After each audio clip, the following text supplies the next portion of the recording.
رسول اللہ صلی اللہ علیہ وآلہ وسلم نے فرمایا،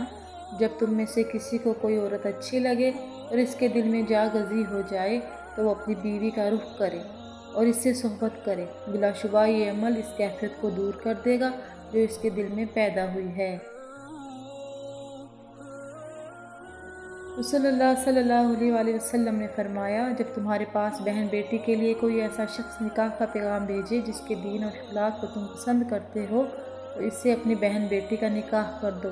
اگر تم ایسا نہیں کرو گے تو زمین میں فتنہ اور فساد عظیم برپا ہوگا۔ اے اللہ، میں آپ کی پناہ چاہتا ہوں فکر و غم اور کمزوری اور سستی سے اور بزدلی اور بخل سے اور قرض کے بوجھ اور لوگوں کے سخت غلبے سے۔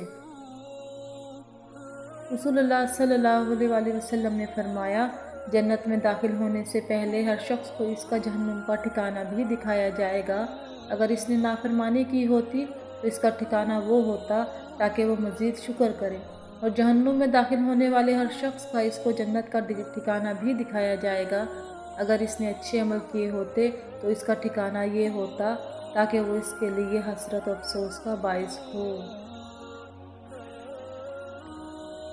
رسول اللہ صلی اللہ علیہ وآلہ وسلم نے فرمایا، زمین پر جو کوئی بھی بندہ کہے لا الہ الا اللہ واللہ اکبر ولا حول ولا قوۃ الا باللہ، اللہ کے سوا کوئی معبود برحق نہیں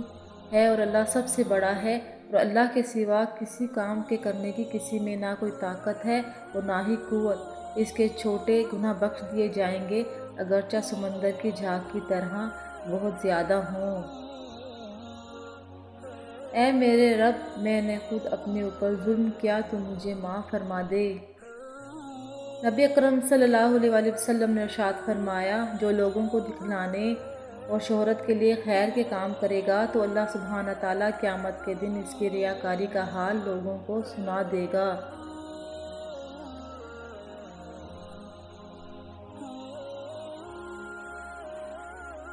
بس جس شخص کو آگ سے بچایا گیا اور جنت میں داخل کیا گیا، بے شک وہی کامیاب ہوا۔ اے ہمارے رب،